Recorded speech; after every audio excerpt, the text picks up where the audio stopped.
order for Tuesday, March 1st, 2022.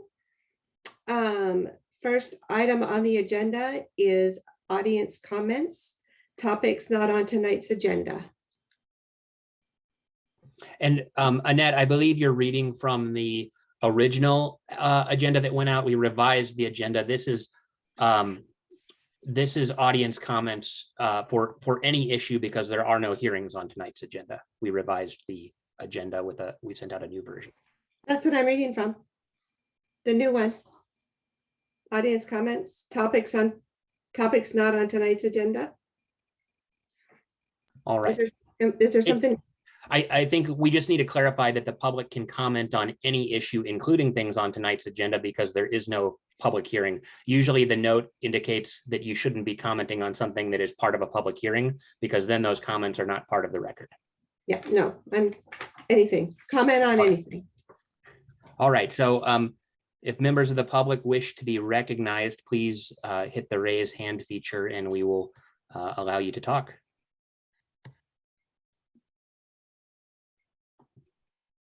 All right, Isaac, you need to unmute yourself.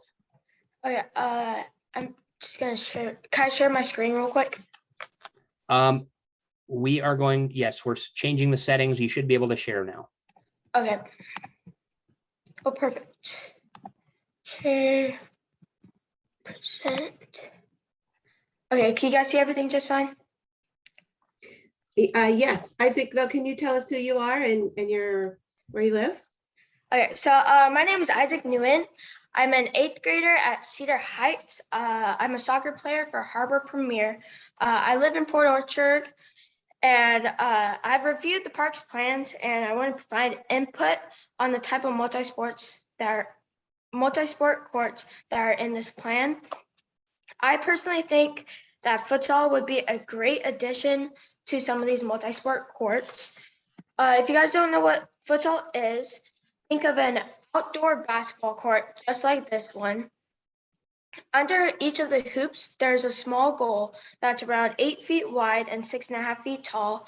The out of bounds are just like basketball. You can see the lines like around that rectangle. You guys are probably wondering what are some like benefits of futsal. The first benefit is that it's a great way to make friends. The first way it is good at making friends is that there's nonstop communication throughout this game, which leads to good connections and people become friends with each other. The second reason why it's good at making friends is that most of the time there's people at the park and you could join and play with them and get to know them and become good friends with them. The third reason why this sport is good at making friends is that it's really easy to join in, which brings a lot of people all around Port Orchard. A couple reasons why it is easy to join in and play. The first reason why is that you don't need a specific pair of shoes. All you need is a random pair of shoes, and you don't necessarily need a soccer ball, although it would probably be better with a soccer ball. You can use any spherical ball like a volleyball or something like that. The second reason why it's easy to join in and play is that all you need is a few people for the sport. You can bring some friends, just a couple of friends, and then you'll already have enough people to play. The third reason why is that there's very minimal contact, so you won't have to be worried about getting injured. The fourth reason why is that futsal is really similar to soccer, so most people already know like the rules of futsal and stuff. The third reason why futsal would be a great addition to these multi-sport courts is that it keeps people healthy and active. How I think it keeps people active is that there's a lot of running on the court, but it's not too much running to the point where you have to be super athletic to play this game because it's a super short court. The second reason why I think it keeps people healthy and active is that your brain is constantly thinking several steps ahead, just like chess, to outbeat your opponent. The third reason why is that with this physical activity, it builds up your muscle, which keeps kids from getting hurt. The fourth reason why futsal would be a great addition to the multi-sport courts is that it brings the community together. It's an outlet for kids to play and have fun. All they have to do is show up to the court and just play and have fun. The second reason why is that it has kids experience a real childhood and it takes them off their electronics. The third reason why it brings the community together is that it encourages kids to not be shy and ask people if they can join in and play. With all my ideas, I made a petition and I went around my school to get signatures, and I got a total of 229 signatures. Nice. That's my presentation. Nice job. Thank you. Thank you. That does sound like a lot of fun. Yeah, I personally think it's going to be a really good addition to these multi-sport courts. So yeah.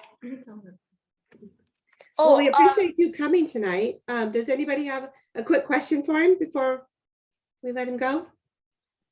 I do. I really appreciated your presentation. You should be proud of yourself. You did a very nice job. Thank you. During your presentation, Isaac, you talked about the kids and how the kids can have fun and make friends and be physically active. Can some of us older folks play that too, or is it just for younger people? It's for anyone. One time I went to California and there was a pickup game, and even my dad joined in, and he's pretty old, not gonna lie, and he had a big blast. Okay. So Beck, you and I could get together and grab another friend and go play. Yeah. Thank you. Can I ask a question, Isaac? Yep. Where, first of all, where in Port Orchard do you live? Like, what's the closest park to you, and what park do you think would be a good location for this? The closest park I live to is Vanzee Park. It's literally like 2 feet away from my house, which is super nice. And yeah. All right, sounds good. All right, thank you. Yeah, thanks for coming. I just wanted to say that is one of my favorite presentations ever at the Planning Commission. It was awesome. Yes, Definitely. that was great. Keep it up. Nicely done, Isaac. Thank you. Josie It means has a lot. tough act to follow. Okay.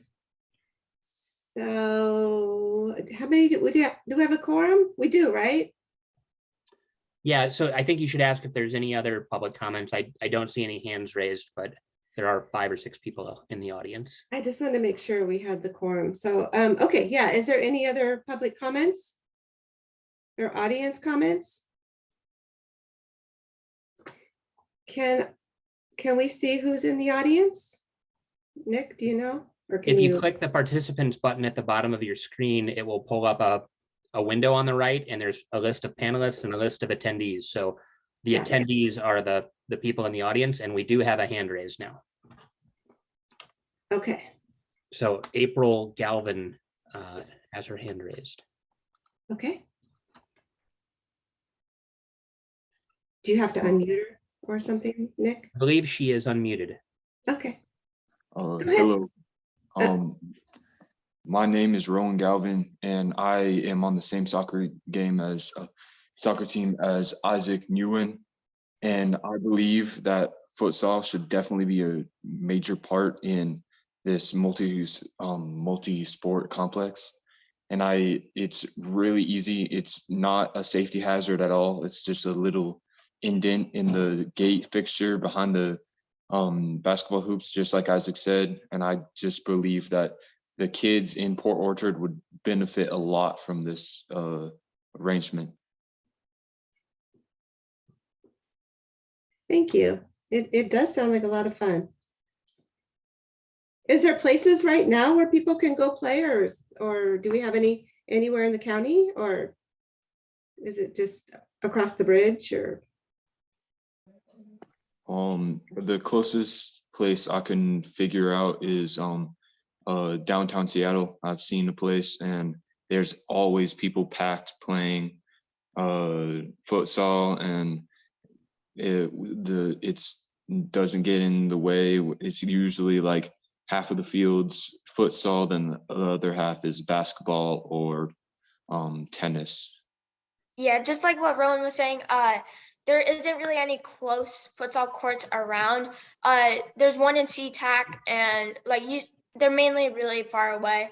And we could start it futsal within our community, and it might become a really big thing. Nice. Well, thank you both.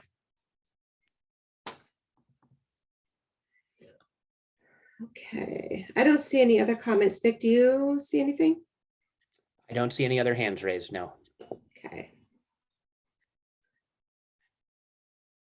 All right, so we can move on to the approval of the minutes from December 7th of 2021.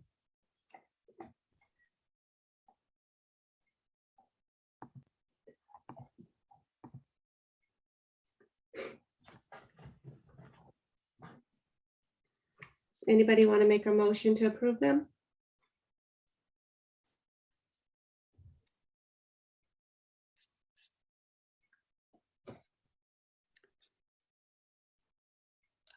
Hold on, Annette, I'm trying to, but I've lost my screen.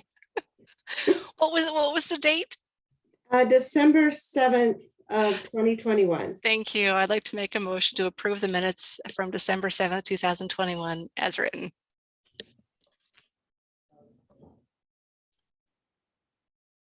Is there a second? And the second has to come from somebody who is there, which is either Annette, Joe, or Dave. I second it. All right, all those in favor, say aye. Aye. Aye. Anyone oppose? Okay, minutes are passed. So now we'll move on to our first business item, which be the election of the chair and the vice chair for 2020. Are there any nominations? Well, Annette, if you are interested in carrying on as our chair again for 2022, I'd be happy to nominate you. If you're not interested, I don't want to put you on the spot.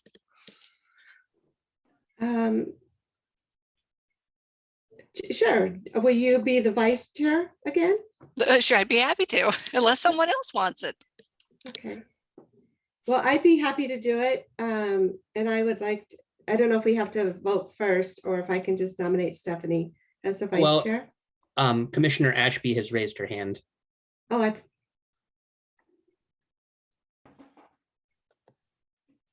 go ahead, Beck. Okay, thank you. I would be interested in either chairing or being vice chair of the Planning Commission. This will be my third time on the Planning Commission. I believe I have the experience to fulfill either of those positions. And I do have the time because I'm retired. I also appreciate that other people have been doing those jobs for some time. However I can help, I would be more than pleased to do so. I would be happy to step down as vice chair to allow Beck to slip into that spot, should the Planning Commission choose that. Yeah, and I'm good either way too. So I raise a hand. I need to be raised. Sorry. Your Windows 11 is cutting out, Joe.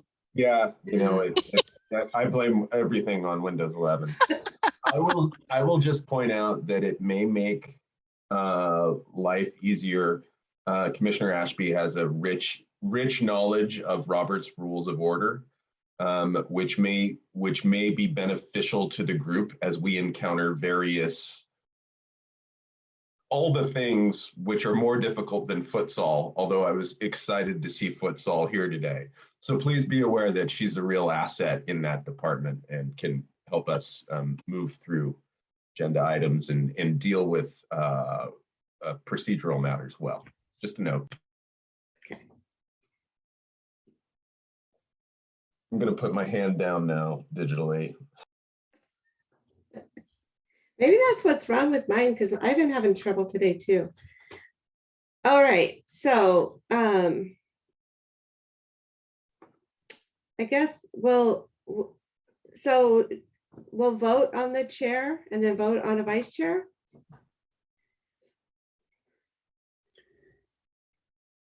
Might I ask, Commissioner Stewart, which role are you most interested in after your time here on the Planning Commission? Do you want a break or do you want to charge forward? I'm willing to keep moving forward, but if if you guys feel differently about that, then that's, then it's up to you guys, really.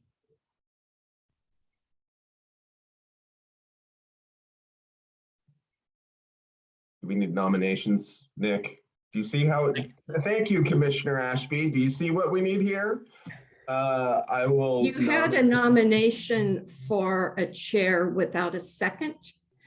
So that, I don't know whether that nomination died because of lack of a second or whether there just wasn't an opportunity for the second. And you can either vote on the slate and nominate 2 people, or you can vote individually for each position. But you do need someone nominated in a second on each position before you vote. Thank you, Commissioner Ashby. I will, based on what I've discussed with Commissioner Stewart, I will nominate the slate of Commissioner Stewart for chair, since she's been doing the job and she enjoys it, with Commissioner Ashby as vice chair, and enjoy the 2 of you steering us in the right direction as the years pass. That's my nomination of the slate. I would second.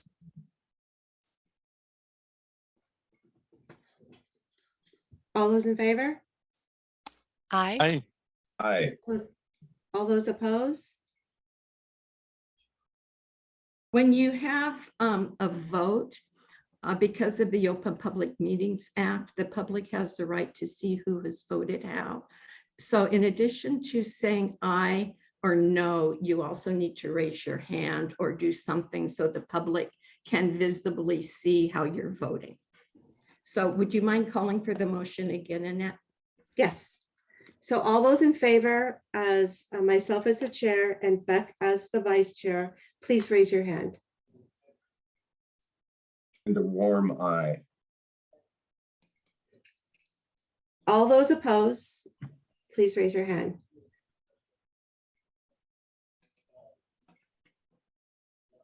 All right, it looks like it passed. So this brings up a good point, and I noticed down farther into the training is the, well, we'll wait till we get there. We'll get there. Okay.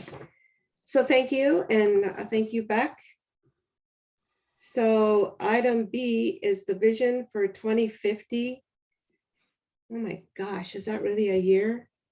For the CPP and the periodic the update presentation. Yeah, and I would like to reintroduce Josie, our assistant planner. She's going to give the presentation this evening. And I had asked, I think I announced this in December that we would be doing a presentation sometime early this year on our periodic update to the comprehensive plan. And so I asked Josie to just do a really high level presentation just to kind of introduce the new planning commissioners to this process and refresh the memory of those of you who have been here a while on what we have in front of us for the next 2 years. And so Josie, if you want to share your screen, please do. And I'll just say that, Josie she's interned with the city and been with the city for a little over a year, with the first chunk of that being an internship. And so she is also learning this. And so having her give this presentation is also an opportunity for her to sort of learn how this comp plan process works. And so I asked her to walk you through kind of this framework, and then we can have some discussion at the end of the presentation. Can everybody see that okay? Sweet. Yes. You got it. So as Nick said, during our last meeting in December, we had announced that we'd be giving a primer presentation at this meeting outlining the planning process for the 2024 Comprehensive Plan periodic update and what that entails. I ask that if you have any questions during the presentation, please take note of them and ask them at the end. There'll be a time to answer questions then.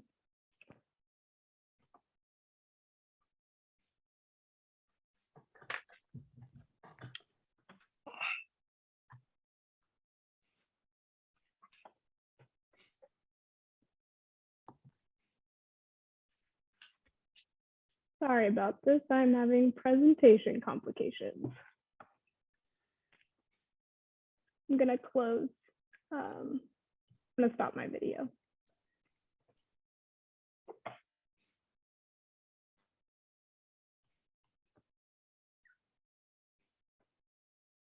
Okay, so every 8 years, as required by the Growth Management Act, cities are required to update their comprehensive plan.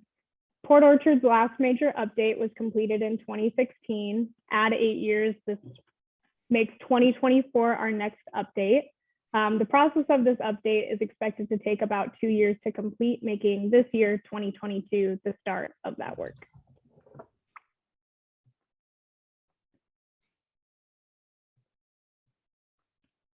So the diagram that you see is from the Puget Sound Regional Council, or PSRC, and it breaks down the framework of planning in Washington.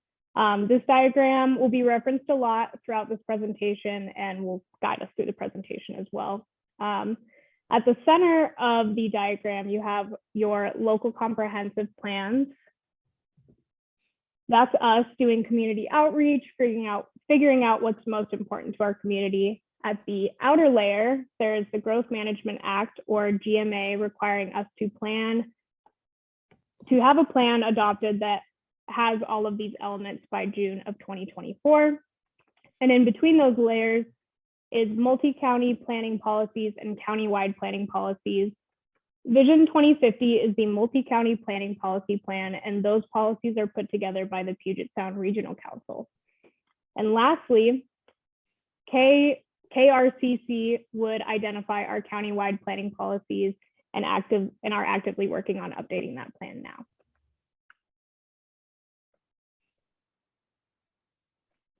So in more depth, we'll start with the state level planning and the Growth Management Act.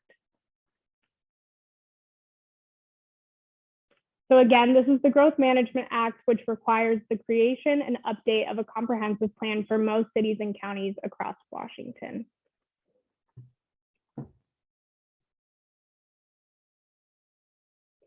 The Washington legislature enacted the Growth Management Act, or GMA, in 1990 to guide planning for growth and development in Washington state.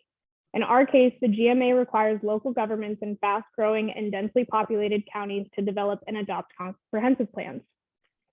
The Growth Management Act goals include concentrated urban growth, sprawl reduction, regional transportation, affordable housing, economic development, property, permit processing, natural resource industries, open space and recreation, environmental protection, early and continuous public participation, public facilities and services, historic preservation, and shoreline management. So each city and county within Washington state prepares its own comprehensive plan to fit together under the guidelines of the Growth Management Act. Comprehensive plans written by planners and citizens help regulate development, conserve natural resources, and guide economic growth. Development regulations are the tools prepared to carry out the plans. For the 2024 periodic update, we know that the GMA is requiring cities to A, update the housing chapter by addressing and planning housing for all incomes, B, update our critical areas code to achieve compliance with the best available science, and C, reviewing the GMA amendments adopted since the last update in 2016 to assure the city is in compliance with the updated standards. More updates on these requirements are planning to be released by the Department of Commerce this summer. Next, we'll go into more depth of regional and multi-county planning policies. As stated before, PSRC is in charge of creating multi-county policies.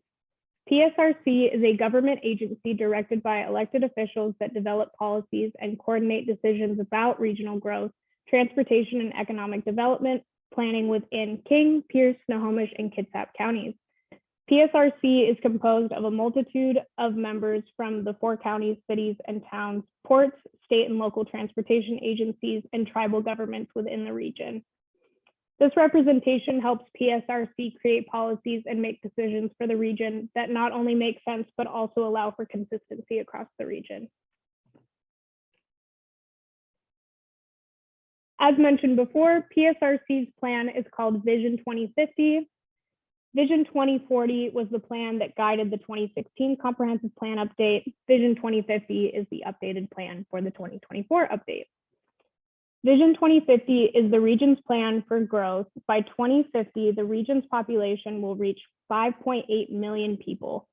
The region's cities, counties, tribes, ports, agencies, businesses, and communities have worked together to develop Vision 2050 to prepare for this growth and serve as a guide for sustaining a healthy environment, thriving communities, and strong economy.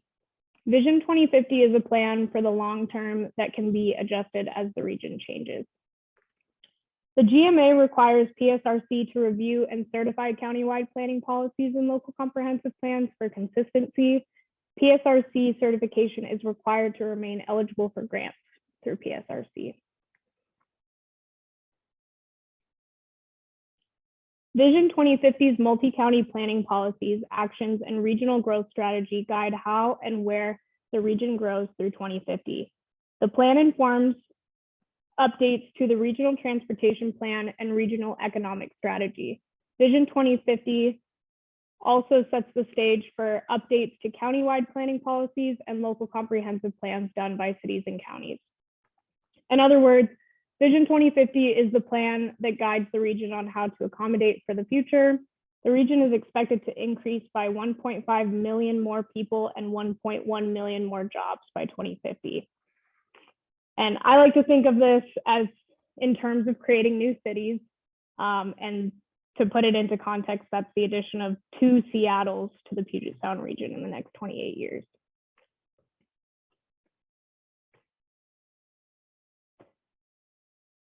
The PSRC required updates include and are not limited to planning a regional growth strategy by setting population and employment growth targets, climate change that includes reducing vehicle miles traveled, social equity and justice, planning for centers focusing on investment and growth, and lastly, housing. Again, this isn't an exhaustive list, but some things to note. I also understand that the graphics on this slide might be hard to see, but the purple portion of each graph represents Kitsap County's growth. On the left here, population growth is represented, and on the right is employment growth. So the different geographies, you have metropolitan areas such as Seattle, Tacoma, small cities like Puyallup, and then high capacity transit communities like Port Orchard. The growth is being focused on the metropolitan core and high capacity transit geographies. These tables outline the relative data to plan accordingly for the transportation in the area. And as mentioned before, Port Orchard is a high capacity transit community. This graph here identifies all the high transit communities in the area that PSRC reviews. The high capacity transit communities in Kitsap County are Port Orchard, Poulsbo, Kingston, and Bainbridge Island. High capacity transit communities include cities connected to existing or planned light rail, commuter rail, ferry like us, streetcar, and bus rapid transit facilities. So next, we'll go into more depth on county planning policies.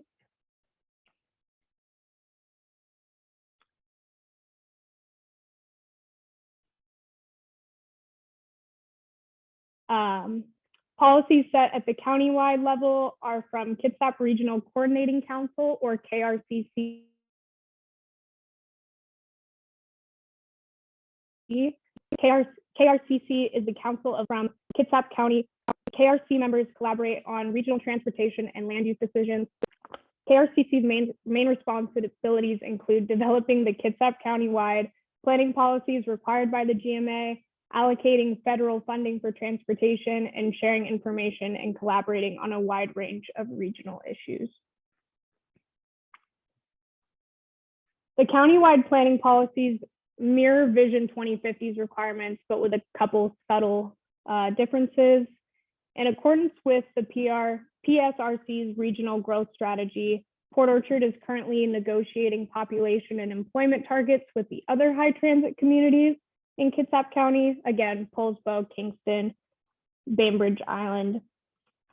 Tentatively, Port Orchard's population and employment targets are being set at an additional 10,500 people and 5,400 jobs from 2020 to 2044.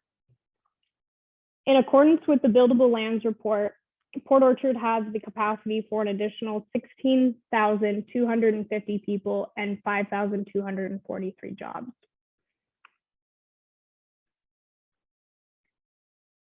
Lastly, I'll talk about what is necessary at the city level. And I've done explanations on every other entity so far in this presentation, but I think we all know this one.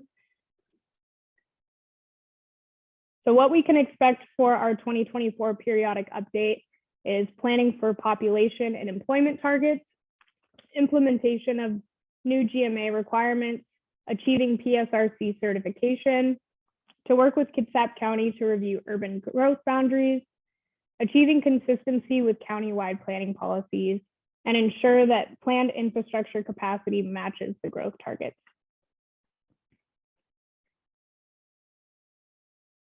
So next step, in addition to the following requirements listed throughout this presentation, step one of updating our comprehensive plan will be the development of a public participation plan to gain feedback on what is important to the community to address in this update. From there, we'll review Vision 2050 and the countywide planning policies. And I also wanted to mention, along with a copy of this presentation, I will be sending out links to Vision 2050 and the countywide planning policies for all of you to review after this meeting. This spring, we will begin reviewing the public participation program, and public outreach will start in late summer, early fall. And that is all I have. Thank you. Are there any questions about the presentation? Thank you, Josie. I just wanted to add on, I think the really critical piece of information that was in the presentation, number one, is that both the Department of Commerce and PSRC are both preparing checklists. In the case of PSRC, it's already written. Commerce is still preparing their list of the things that we have to go through our plan to fix. And so we're going to be given, a multi-page checklist of all the different boxes that we have to check, and we'll be going through that checklist step by step to figure out how to address these sorts of updates. But the really big number that we're discussing right now, and which I've briefed the city council on, but I wanted to make the planning commission aware of too, is the population and employment growth targets. The KRCC is currently, we're meeting, the high capacity transit communities are meeting, and we are negotiating for who is going to take what share of growth under the high capacity transit growth strategy. And so that 10,500 in population number that Josie mentioned and the 5,400 jobs, that is currently where the city stands in these negotiations. And we are still waiting for Bainbridge Island to express its preferences.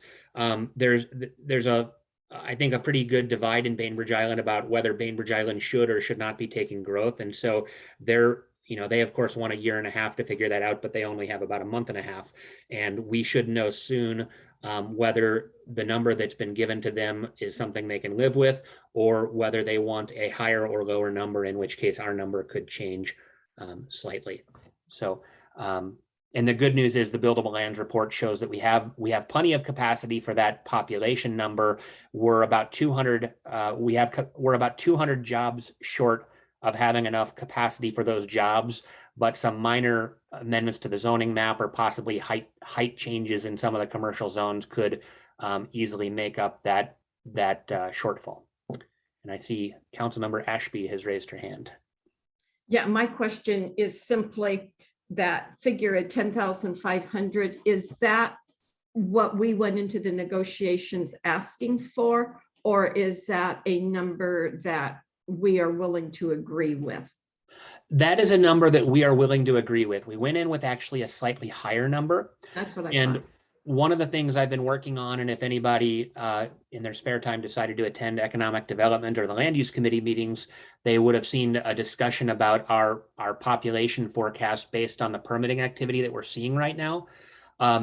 If the analysis that we've done, basically taking every permit that's actively moving its way through our system or that has been issued and construction is ongoing, if you apply the Office of Financial Management's persons per household number based on either it being an apartment or a house or a duplex or a manufactured home, and extrapolate how much housing capacity we're adding to our city, I think we're easily adding capacity for 7,000 or 8,000 residents in the next 3 to 5 years, and potentially as many as 11,000 residents could come to Port Orchard in that short period of time. And so one of the things that I'm concerned about is making sure that our number in our growth target is high enough such that we do not exceed our growth target before we adopt this plan, and that it reasonably reflects what is actually going to happen going forward. I think at 10,500, even though it is possible that we're going to be close to that in a short period of time, I don't think we're going to be there, but anywhere close to when we adopt our comprehensive plan.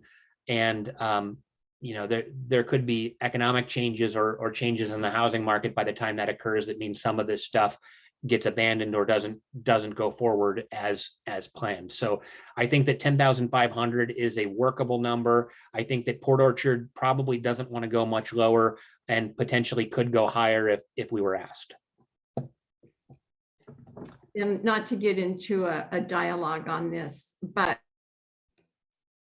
do you think that the number Kitsap was given by PSRC is low?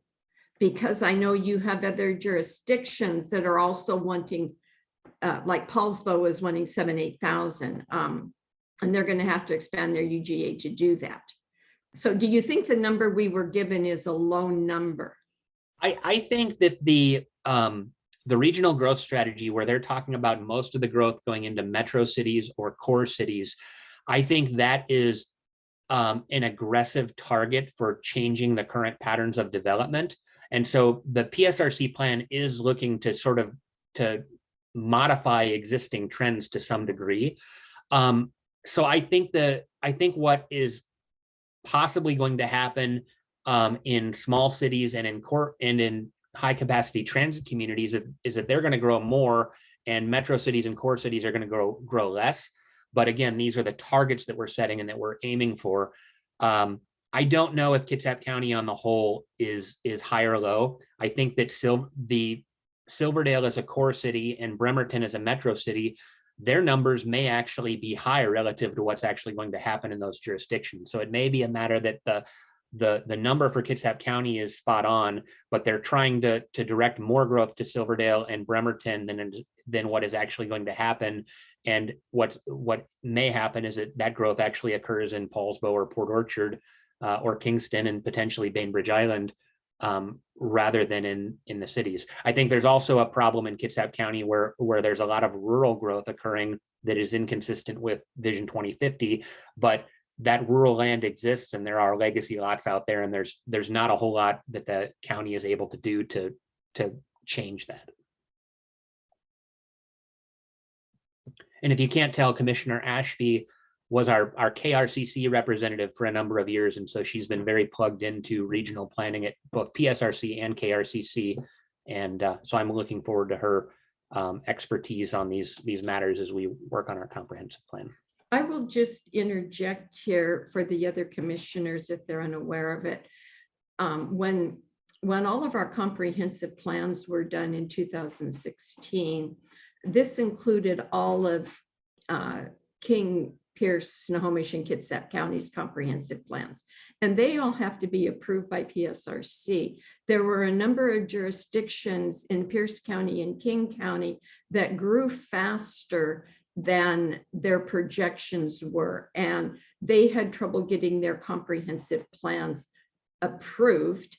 and they had to come up with reasonable measures to slow the growth in their communities.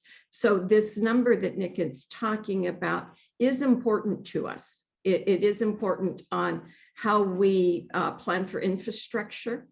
How much water and sewer and storm drainage do we need and roads? And it also, if our comprehensive plan is not approved, then we're not eligible for federal transportation funding.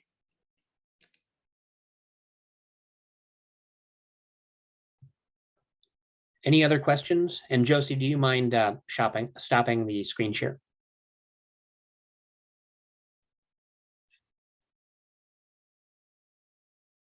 Thank you. All right, so look forward to an email from Josie probably by the end of this week that includes links to some documents that you can start reading up on.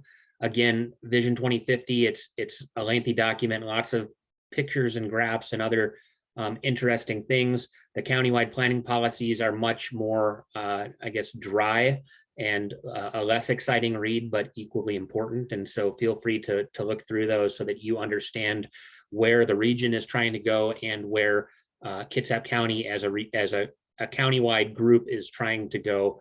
And just note that the population targets that are currently in the countywide planning policies are about to be updated, likely by June, and possibly that'll slide closer to the end of summer, depending on how these negotiations go. But please do read up on that because it's going to be very important to our work going forward for the next 2 years. Thank you, Josie. Yeah, thank you. Beck, how often does that group meet? KRCC or PSRC? KRCC. KRCC, there's a variety of meetings. The executive board meets the first Tuesday of the month, and they meet approximately 9 times a year, maybe 7. We used to meet monthly, but with COVID and a few other things, we've structured the meetings so that we're not meeting monthly, but we're meeting, like I said, maybe 8 or 9 times a year. And then there are subcommittees. There's the Transportation Policy Board that meets 4 or 5 times a year, and the Planning Policy Board that meets 4 or 5 times a year also. So it's a very engaged group. And we have, the city of Port Orchard has 2 representatives, a mayor and a council member. That sounds really interesting. Does the Planning Commission ever get to be a part of any of those kind of things, or? You're more than welcome to watch the meetings, Okay. And be in the audience. PSRC, Port Orchard's representation at the Puget Sound Regional Coordinating Council is the 3 cities, Paulsbo, Bainbridge Island, and Port Orchard, where what we call other cities Kitsap. And we have 1 representative on the various PSRC committees. And I had the honor of serving on the Transportation Policy Board for 6 years, representing Kitsap. Nice. Yeah. Well, thank you. Also, And Annette, just, oh, go ahead. I was just going to say, with everything switching over to Zoom, PSRC posts all of their videos on YouTube. And so if you want to watch any of those, they're available on YouTube, and I can add them into the links that I send out later this week if you want. Okay. Yeah, Thank all you. the KRCCs are video. No, they're not. They're on BCAT. I don't know if they're on the KRCC website or not. I know they're on BCAT. Okay. And Yeah, they just just sounded want- interesting. Sorry. Yeah, and I was going to add, in addition to the meetings for the elected, there's also the staff side of things where I go to a land use technical advisory committee just about every month, and Mark Dorsey, our public works director, goes to the transportation technical advisory committee. Both of those are at KRCC, and then we interface with the elected officials at these transportation and land use policy boards. But then at the same time, Port Orchard also, as an other city in Kitsap County, I also am a representative to PSRC on their staff committee, which helps that's the technical committee that makes recommendations to the policy boards. And so we help develop the policies, and then we hand it off to the elected officials who discuss them and make changes and really put the finishing touches on those documents. So we're represented both at the staff level and the elected level. And because Councilmember Clausen is the CEO of Kitsap Transit, he has to wear his transit hat to those meetings, but he's also at the table, which is helpful, is certainly helpful. You know, to have him having perspective from Port Orchard as well as transit on those boards.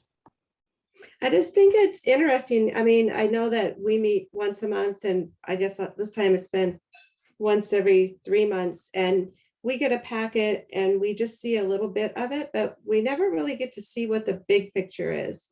And sometimes I think that would be beneficial to us, knowing more about like what you guys just explained. So I appreciate it. Thank you so much.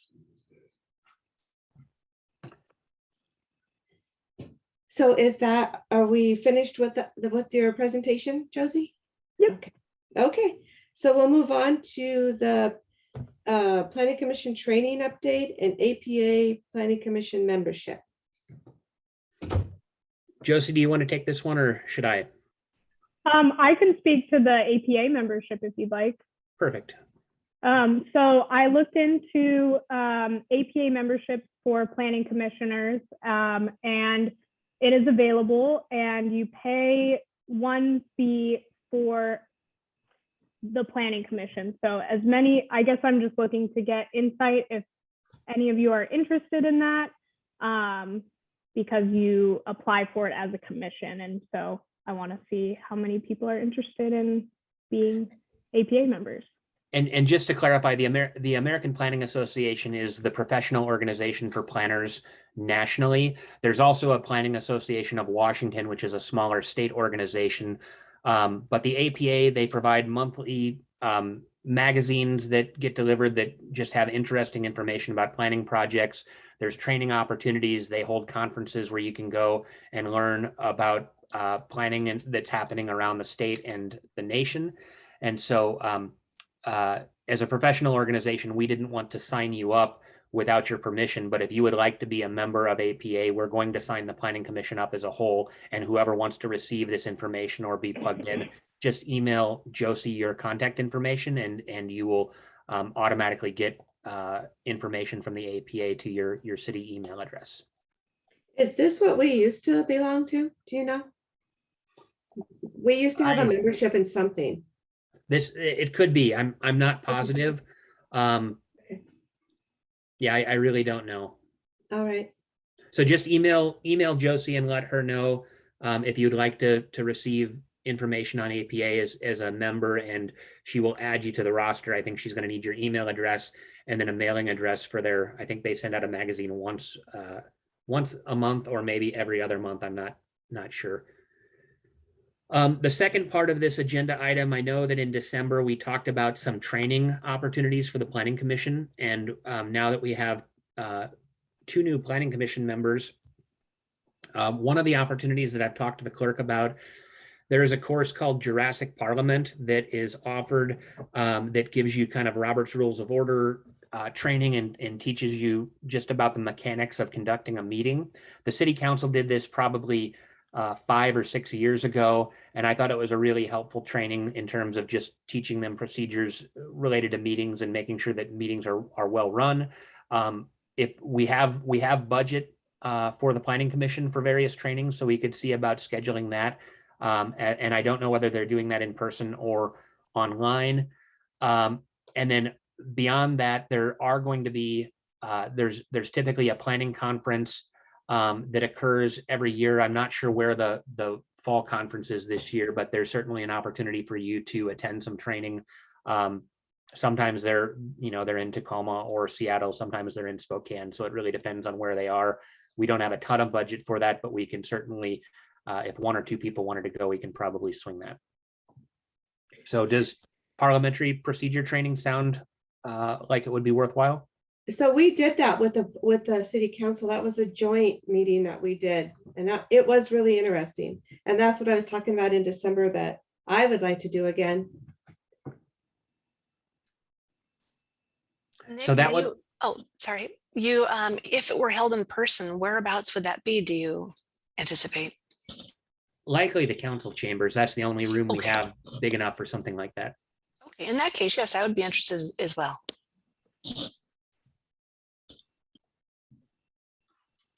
I'm also interested in supportive. Yeah. And I see a hand raised, Councilmember Ashby. Yes, Anne does a remarkable job. That's the lady who put it on for us last time. But what I'm remembering, Nick, and when Josie or you explore it, I think we may want to also invite council to be there because I don't think it's inexpensive. I think we would want to maximize the number of attendees. Yeah, and just for context, I mentioned this to the mayor, and most of the council has been around long enough that they went through this training, and so he didn't feel like the council was probably interested, other than maybe their new council member. But apparently he does have some experience with parliamentary procedures. So, you know, I don't know that the full council would want to attend, but if we were going to do it, we would potentially want to invite others, or maybe even see if another city wanted to also send members for this sort of training. But I think it depends whether it's virtual or in person, because obviously virtual training, there may be opportunities for you just to sign up and to attend a webinar.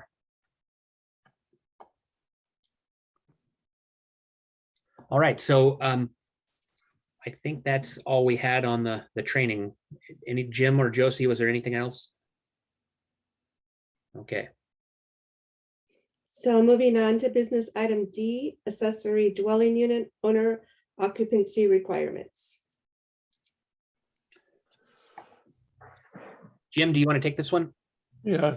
And before Pardon you me. go, Jim, I just, we actually didn't, we should have put introductions on the agenda now that I think of it, because we have new commissioners and our staff is changing.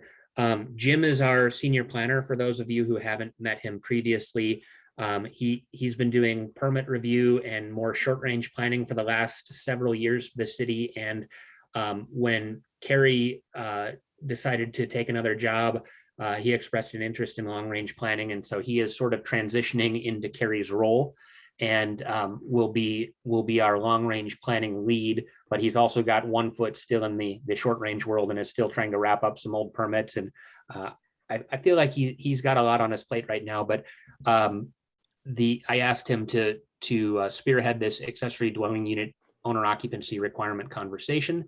And of course, you'll be seeing a lot more of him here in the coming years. So Jim, take it away. Thank you, Nick. Jim Fisk, Senior Planner, City of Port Orchard.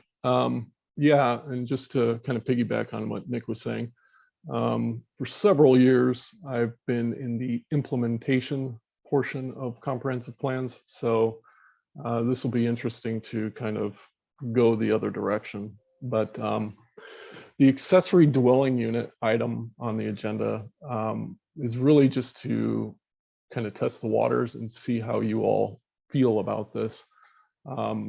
The Washington State Legislature passed House Bill 1220, and it related to emergency shelters, housing through local planning and development.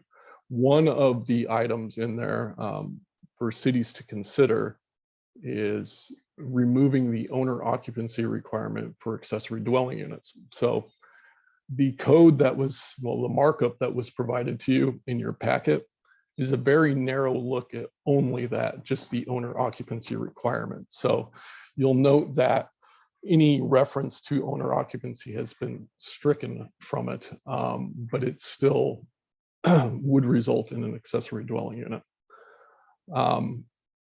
The city also, when we adopted the McCormick Village Overlay District, we were aware of the fact that owner occupancy requirements could hinder the development of ADUs. And so in the adoption of that overlay district code, that owner occupancy requirement in 20.68 was accepted, EX, not AC. So this provides an opportunity to introduce additional housing units that may not be available to all people of all income levels in the community. It may open up some additional opportunities for people to find housing that may be struggling right now. I know personally, well, I'm not going to tell you my personal stuff, but yeah, we just wanted to see how you guys felt about this and see if we can move something forward like this. City has also been awarded a grant for a housing action plan. We're looking at bringing a consultant on in the near future, and that potentially will become a housing element in the periodic update. So this would be one of those items that would be under consideration. But it's pretty clear that the state legislature is kind of pushing cities in this direction. And so if you have any questions, I'm happy to answer them. And Jim, I just want to reiterate the part of our ADU code that is proving to be challenging, and we haven't actually seen a lot of ADUs built, but if ADUs became more prevalent or we had more of these on the books, our code currently requires a recorded notice to title. And if the state legislature prevents local government from imposing an owner occupancy requirement on ADUs, one of my fears is that we're going to have to figure out how to remove all of these notices to title from properties that have ADUs on them. And so one of my goals is to, I think that this could be done in two pieces. One of them is remove the notice to title requirement and simply keep the owner occupancy requirement. But I think based on where the state's going, there's been several bills introduced that get rid of this owner occupancy requirement. And it's probably something that is worth exploring given the housing shortage that we are seeing these days. And we wanted to get the thoughts of the Planning Commission.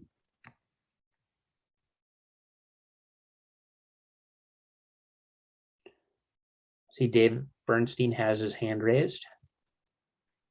Yeah, do we know the original intent of having an owner occupancy rule for this? Was it to keep it from becoming a commercial enterprise, or? I think, and you know, I have experience. I owned a house that had an ADU when I was in college, and I think the thought is that if the owner is on the property, they're going to be keeping an eye on things and making sure that the landscaping is kept up, and that you know, that you're not having, I guess you're keeping things nice, essentially.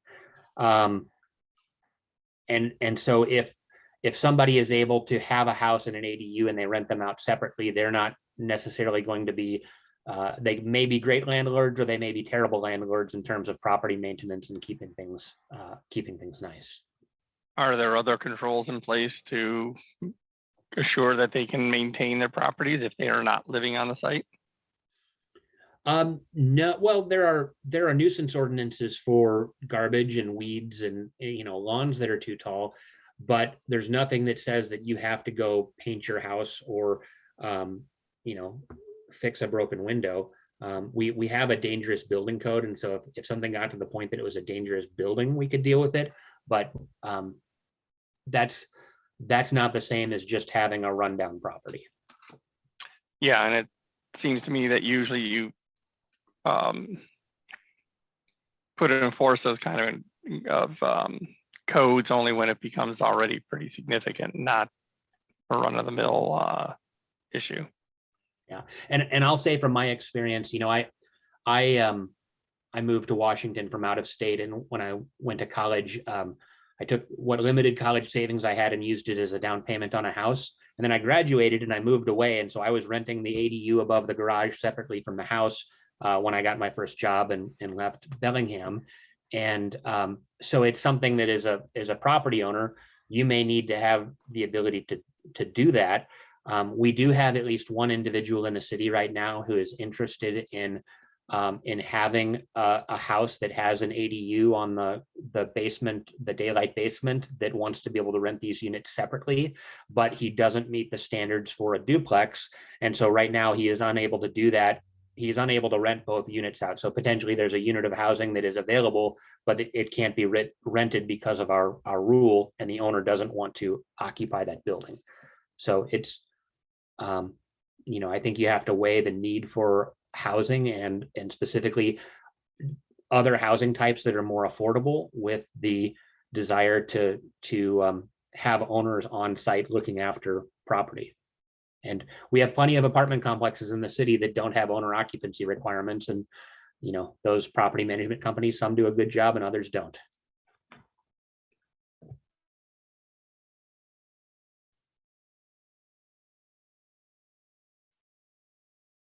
Yeah, I think that was what I was going to follow on with, Nick, was that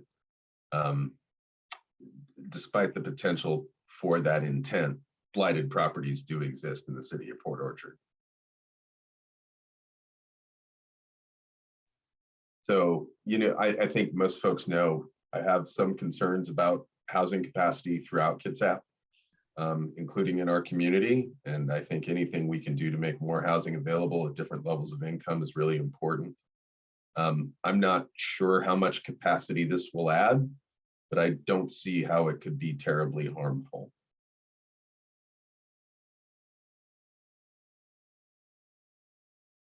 So I think our question for the Planning Commission is, we kind of threw together a very rough draft of what a code amendment would look like to see if this is something that you want to explore.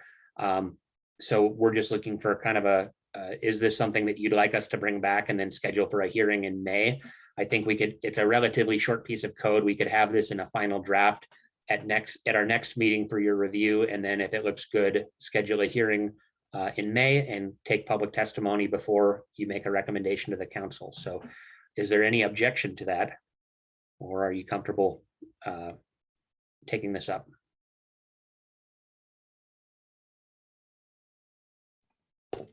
I'd be comfortable with it. I would too. Where my confusion lies is when I think of ADUs, I have always thought of a detached building. I'm having trouble getting my mind around the fact that it can be part of a home, because I believe that we may have many of those in the city that we're unaware of right now, that people just naturally do that. So anyway, that's my confusion. I have no problem with what you've put before us. I would, when you're looking at the owner occupancy part and are correcting that, I would just ask you to skim the rest of it and make sure we're current on the rest of the code. So I kind of want to follow up with what Beck just said, and what, because I always thought too an ADA or ADU was on the property, not a part of the main house. So what is the difference between that and someone renting out rooms? So a dwelling unit has to have cooking facilities and a bathroom. So if you're just renting a bedroom in your house, that is a single family, or that is a detached house, single family dwelling, and you just have roommates. So that's something different altogether. And I believe Commissioner Ashby is correct. I think there are a lot of these in the city, and we do want to make sure that they're properly permitted, because there are building code requirements that apply to ADUs, and there's things like minimum ceiling heights and ingress and egress for all bedrooms. There are things that have to be met in the building code, and so they need to be permitted. But I think the policy that we have right now discourages the construction of ADUs, because there are people who may have rental properties who would be very interested in building a second unit on their property and aren't doing so because they don't intend to live on their rental property. So I think this is a way to increase the supply of housing and to provide something that's that's different than an apartment complex where somebody can live affordably. So so I think we will plan to bring this back. It sounds like there's no objections, and we will see you. We'll have something for you next month. Thanks, Jim. Thanks, Nick.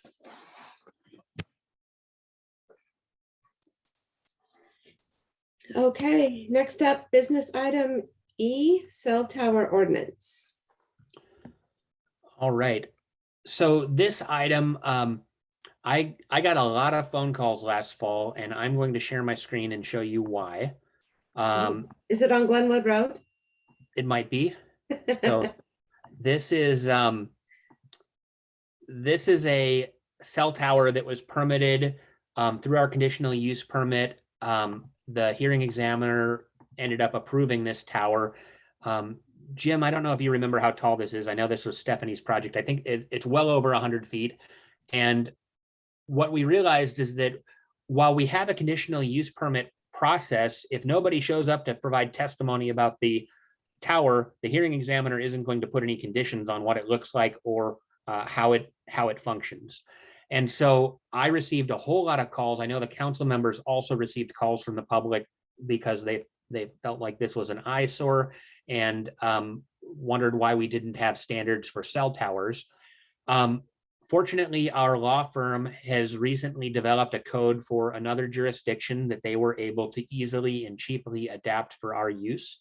And so the code that is in your packet is really intended to make sure that next time we have an application for a cell tower, we have standards that really aim to mitigate the visual impacts of towers and puts the burden on cell phone companies to prove that they're that they're doing kind of the minimum that is needed for any particular site. So there's two proposed chapters. One of them deals with large towers like this, and the other one deals with small cell antennas, which are a special class of cell tower under the FCC regulations, and which there are very rigid standards for how quickly cities have to issue permits and turn things around. And so our attorneys developed a code that, I don't see, when I reviewed the draft, I saw maybe two things that I had a question about. One of them was why we are putting it in the particular chapter of the code that we are, and just looking at placement in the code. And I think there was one other question that I forget what that was, but I felt like this puts something in place for those very rare circumstances where somebody comes in and applies for a cell tower. I do know with all the development in McCormick Woods, there's some pretty big dead zones out there. And so I think we will see cell towers developed there as housing expansion occurs. And so I think that if we don't want another tower that looks like this, we need to adopt something, and we need to do it quickly. And so our intent is to schedule a public hearing for April on this draft ordinance so that you can make a recommendation to the council, and the council can put rules into effect at the earliest possible date without declaring an emergency or doing something to really shorten the timeline. And so I believe we would have to do SEPA notice. We have to do a 60-day notice to the Department of Commerce before council can adopt. So if this goes to the Planning Commission in April, I think by May, by their first meeting in May, the city council could take action on this code language. That would be the 10th of May.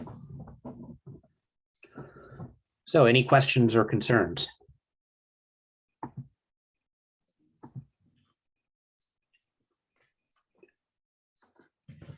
Councilmember Ashby has got her hand up. I do, I always have to have a question, Nick. I'm all for whatever gives our citizens strong broadband and internet access. So my question is simply, the height requirements in here has the height of the tower being the same as what's approved for that particular zone. And my question is, are our height requirements for the various zones, will they allow a functioning tower to operate there? No, it's certainly going to require a lot more towers to give the same level of coverage. And so there is a way for the hearing examiner to provide additional height through this process if certain criteria are met. But the wireless telecommunication company has to demonstrate why the height is needed. And so, we have, typically our reservoirs are at the highest point in the city throughout different areas of the city, and they always provide a good opportunity for, it's usually a good location for a cell tower, but you can also mount towers directly to the reservoirs or have a tower next to a reservoir, and typically those will provide pretty good coverage. So we don't have any cell towers currently out at the McCormick Reservoir that was just constructed on Old Clifton Road. As you head out to Sunny Slope as you're heading out of town. So that would be a great spot potentially for a tower. And if somebody was asking for additional height in that location, I think that's something that we could support considering the height of the reservoir that's already there. But we always like to see these things mounted on buildings rather than being mounted on monopoles. And so, 2 blocks from my house here in Tacoma, there is a whole cell phone tower array on top of the Starbucks that's in the neighborhood, and they didn't require a tower. They just put the antennas on a building.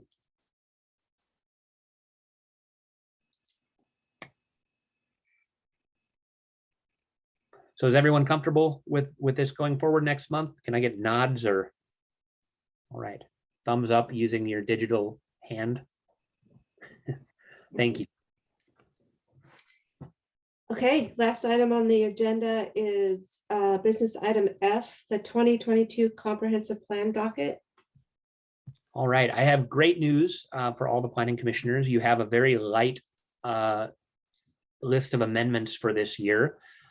We are moving forward with 3 comprehensive plan amendments, and all of them are initiated by the city this year. As you'll recall from previous year's amendments, we typically update our 6-year transportation improvement plan, and that has to, there's a 6-year plan and a 20-year plan, and every year we take the current year off the list and then add a year at the end of the plan and shift projects around depending on what grant funding we've received or where council priorities fall. And so we are working on the finishing touches on a updated 6 and 20-year tip. We've completed the parks plan with our consultant. The planning commission reviewed that last fall, and it was unfortunately not ready for inclusion as planned in the 2021 comprehensive plan amendments. And so we are asking that the planning commission adopt that by reference into the comprehensive plan as part of this year's annual amendments. And to speak to the comments we received from the public earlier tonight, there are sport courts planned at several facilities in the city. And so I believe that the futsal court is part of a sport court, which is a multi-purpose basketball, hoops, pickleball. You can do all sorts of things in a sport court. And the recommendation that I would have for members of the public who are interested in seeing those sorts of amenities is that as we do master planning for each individual park, as we actually go lay out what improvements are going to be built where, that's the time when we need to do that outreach. But I'm making a mental note of the desire to see a futsal court at Van Zee, and that might be something that can be part of a Van Zee master plan here in the near future. Finally, the city got approval from the Department of Health for our water system plan. And again, we're just adopting the water system plan by reference into the comprehensive plan because the water system plan demonstrates that we are planning for the correct amount of growth. And we typically don't widely distribute our water system plan because it's a critical piece of infrastructure, and you don't want, I guess, bad people knowing where they go to, potentially cause harm to the public by contaminating the water system. So that's not something that we're going to be presenting. We're just simply adding it to a list. And there is an approved Department of Health water system plan on file. If you'd like to see or read the water system plan, we can arrange for you to get with our water system manager, but it's not something that we put on our website or really widely share. So if you do have an interest in that, though, it is available to you. So that's our near-term comprehensive plan workload. I'm hopeful that we will have a hearing on the annual amendments to the comprehensive plan at your May meeting, and then you can make a recommendation at that meeting, and the council can approve it by the end of May or possibly early June. One note on the parks plan is we have a new parks impact fee study, which is based on our new parks plan. And so we cannot adjust our park impact fee until the parks plan is adopted as part of our comprehensive plan. So there is a proposal to increase the parks impact fee that new development pays when it comes into the city. And that's going to help in turn build out park facilities in Port Orchard and hopefully lead to that futsal court. Any questions? No, I don't have any. Anybody else? Do you think with the mask mandate that's going away that we'll be meeting in person sooner than later, or have you heard? I have not heard anything about in-person meetings. I know that we are buying equipment to have hybrid meetings in the council chambers where some people can be on Zoom and some people can be in person. That equipment has been back ordered and we're waiting for certain pieces of it to arrive. So I believe that we will be going to hybrid meetings before we go to full in-person meetings. And I think that's still probably a few months away. Does anybody have anything else? All right, well, welcome back. Oh, go ahead. Well, no, I was just gonna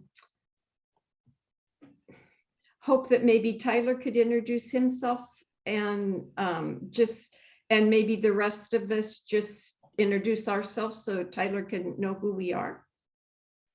That's a great idea. Tyler, you want to start? Sure. I'm Tyler McCloskey. This is my first meeting with the Planning Commission. I've been in Port Orchard, I think almost 4 years now. I've been a resident of Washington since 2015. I came from Las Vegas. My work is in kind of codes and things. I work in compliance. So that's kind of my background. And the mayor and I interviewed Tyler for the planning commission position in early December, and that's I think your knowledge of codes and legalese and the ability to just review and understand codes and sort of structurally how these things work. We felt like even though that's not direct experience in development or planning, I think it's relevant to the role that you play as a planning commissioner, and so that's part of the reason that the mayor recommended you for the position. So welcome. Thank you. And I'm excited to be here. And can everybody else go around and introduce themselves to Tyler as well, just so he knows your background?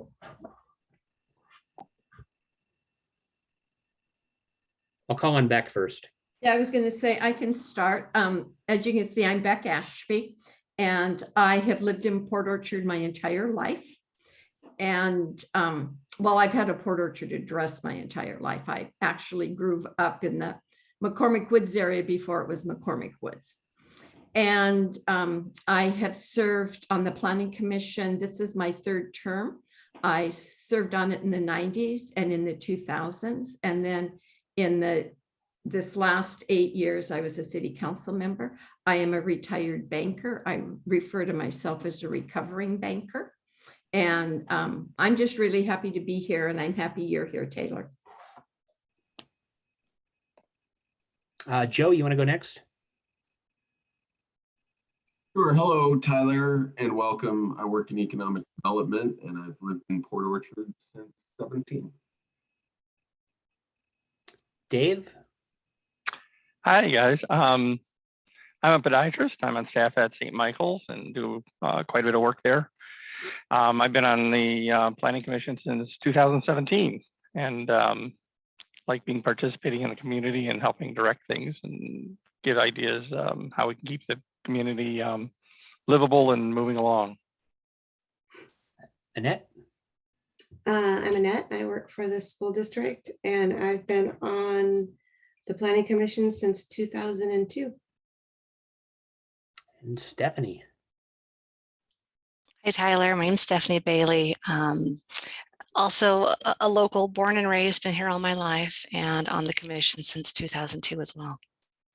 Welcome. Nice to have a new face. Yeah. So Nick, that brings up something about why is it when, why do we have to wait for a meeting to know when we have new people? I mean, is it possible if something happens again and we get someone new, can we know, can you just send out an email or? Yeah, absolutely. I think there are a lot of things that Carrie would have previously handled, and we've sort of been in this transitional period. And so I apologize if the communication wasn't better with new members, but it's we've been juggling a lot of things for the last few months with transition. And we also have another new planner, Jacob Miller, started a couple weeks ago. He's actually driving or pulling a trailer from Bozeman, Montana to Port Orchard right now. and wasn't able to attend tonight's meeting, but he will also be involved in our upcoming comprehensive plan update. So how many planners are there now? We have 4 planners. We have Josie as our assistant planner, Jacob is an associate planner, and then Stephanie Andrews and Jim Fisk are senior planners. And Stephanie is staying focused entirely on permitting and short range planning. And Jim is going to transition to almost entirely long range planning. And then Josie and Jacob are going to kind of work in both areas as needed. Jacob's background is actually in GIS, so he's really good with mapping. And he also worked on a survey crew previously, so he's got some unique skills that will be valuable to the department. But I can share that my favorite thing about Jacob so far, just in terms of how quickly he's adapting, is that Bozeman hired the same consultant that Port Orchard did to write our design guidelines, and so he already knows our design guidelines inside and out. And he corrected me at a pre-application meeting on his first pre-application meeting. He had to tell me that actually your code says something different than what you just said. So that's great. And I did want to let you know, I looked up the Jurassic Parliament course. They're actually having a webinar on the 10th of March here at 10 in the morning. They also have a self-paced training opportunity where you can just take a course and kind of go at your own pace. And so if it looks like they are not doing in-person trainings right now, but I think maybe the webinar format may actually be a good one. And so I'm going to have Josie send you the link for Jurassic Parliament. And if you are interested in attending that training on the 10th, you certainly can. And I haven't found a calendar that says when the next training after that will occur, but presumably the online format should be cheaper than having them come to Port Orchard and do an evening session. Thank you for checking into that. All right, anybody have anything else? I appreciate everybody coming and for all the information you shared tonight, and that adjourns tonight's meeting. Thank you. Nice job, everybody. Great job. Thank Jim, you. Nick. Take care, everyone. Bye-bye. Bye-bye.